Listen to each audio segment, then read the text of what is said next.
Hello friends, नमस्कार। मैं हूं योगेश चतुर्वेदी। पिछले वीडियोस में जो हमने कूलाम के नियम के ऊपर पढ़े थे, उसमें कूलाम के नियम के बारे में बहुत सारी जानकारियां हमने प्राप्त कर ली, जिससे हम ये समझ गए हैं कि कूलाम का नियम बेहद इम्पोर्टेंट नियम है। लेकिन कूलाम के नियम की कुछ सीमाएं भी हैं, कुछ लिमिटेशंस भी हैं। तो क्या है वो हम इस वीडियो में देखने वाले हैं। इसके साथ ही हम ये भी देखेंगे कि ये इतना इम्पोर्टेंट क्यों है, इसका इतना महत्व क्यों है। अभी हम देखते हैं इसकी सीमाएं। तो पहली सीमा है, ये जो नियम है वो केवल बिंदु आवेशों के लिए ही सत्य है। परिभाषा में हमने देखा था। अब बिंदु आवेश के बारे में मैंने आपको वहां बताया भी था।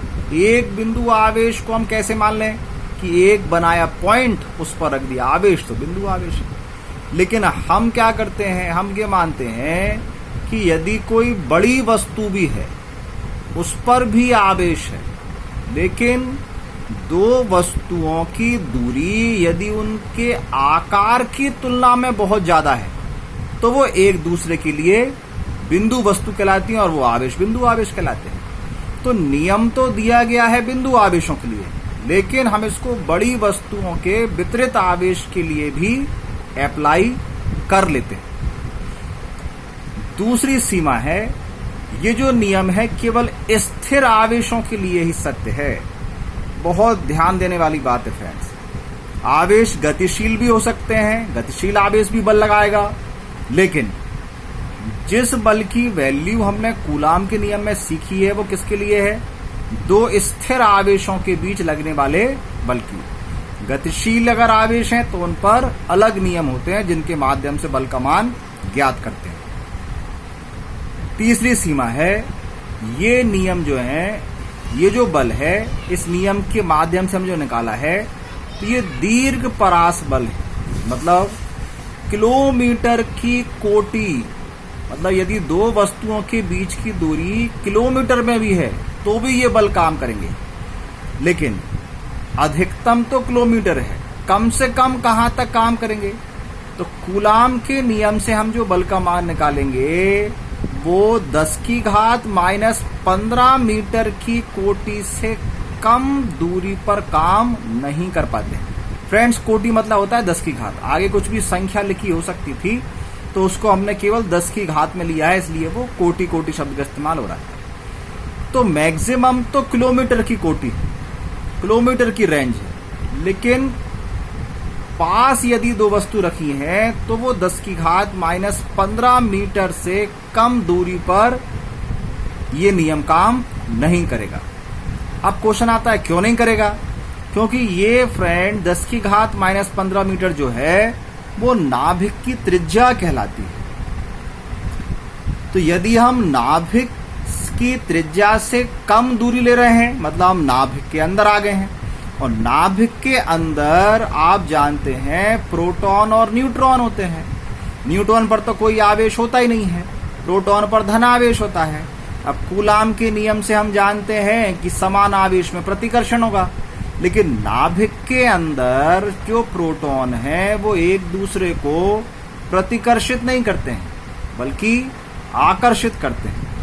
तो इसलिए नाभिक के अंदर जो बल लगते हैं वो ये कूलाम के नियम से हम उनका मान ज्ञात नहीं कर सकते हैं। वो नाभिकीय बल कहलाते हैं और वो प्रकृति के सबसे प्रबल बल हैं। सबसे ज्यादा ताकतवर जो बल है वो नाभिकीय बल है। उससे कम बल जो है फिर वो ये स्थिर वैद्युत बल हैं जो हमने कूलाम के नियम से ज्ञात किए थे। तो इस प्रकार कूलाम के नियम की ये 3 सीमाएं हमको पता चली, लेकिन 3 सीमाएं होने के बावजूद भी इसका बड़ा महत्व है। क्यों महत्व है? तो अपन महत्व और देख लेते हैं। तो इसका महत्व इतना ज्यादा इसलिए है क्योंकि यह एक प्रायोगिक नियम है। मतलब ये जो नियम है वो प्रायोगिक नियम है। इसका क्या मतलब है? मतलब ये हमने प्रयोग के माध्यम से प्राप्त किया है। बहुत सारे आवेशों के मध्य रिसर्च करने के बाद फिर ये नियम दिया गया है। इसका मतलब ये है कि ये नियम कहीं फेल नहीं हो सकता है। ये नियम दो स्थिर आवेशों के बीच जो बल का मान निकालेगा वो बिल्कुल एक्यूरेट वैल्यू होगी इसकी, इसलिए ये बड़ा इंपॉर्टेंट है। दूसरा, किन्हीं दो आवेशों के मध्य लगने वाले बल पर अन्य आवेशों की उपस्थिति का कोई प्रभाव नहीं पड़ता है। बहुत इंपॉर्टेंट लाइन थे फ्रेंड्स। इसका मतलब ये है, अगर कोई दो आवेश हैं ए और बी और उनके बीच में 20 न्यूटन का बल लग रहा है, अब अगर कोई तीसरा आवेश सी वहां पर आ जाए तो सी के आने से ए और बी के बीच जो 20 न्यूटन का बल लग रहा था वो प्रभावित नहीं हो सकता। हाँ, ये जरूर है कि सी अगर आएगा तो वो भी बी पर बल लगाएगा, वो भी ए पर बल लगाएगा, लेकिन ए और बी के बीच जो बल लग रहा है जिसकी वैल्यू हमने कूलाम के नियम से ज्ञात की है वो बदलने वाली नहीं है। मतलब किसी भी परिस्थिति में यदि आप दो आवेशों के बीच का बल कूलाम के नियम से निकाल रहे हैं तो वो बिल्कुल एक्यूरेट बल होगा, इसलिए ये नियम इतना इंपॉर्टेंट है।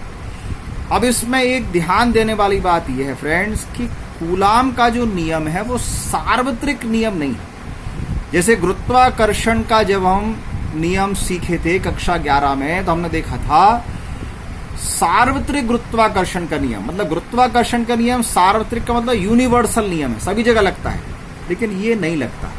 नहीं लगने का मतलब इसकी वैल्यू माध्यम बदलने से बदल जाती है।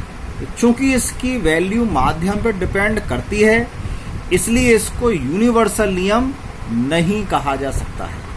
मतलब यदि दो आवेशों के बीच में वायु है और उनके बीच में 20 न्यूटन का बल लग रहा है, अब अगर उन्हीं दोनों के बीच में हम जल रख दें, पानी रख दें, तो जो लगने वाला 20 न्यूटन है वो बदल जाएगा, पहले से कम हो जाएगा। फ्रेंड्स, ये थे कूलाम के नियम के महत्व। ऊपर पढ़ी थी आपने कूलाम के नियम की सीमाएं। मुझे उम्मीद है आपको आज का टॉपिक भी पसंद आया होगा और आपने कूलाम के नियम में क्या लिमिटेशंस हैं और क्यों ये इतना महत्वपूर्ण है ये भी सीख लिया होगा, समझ लिया होगा। फिर मिलेंगे नेक्स्ट वीडियो में, तब तक के लिए नमस्कार।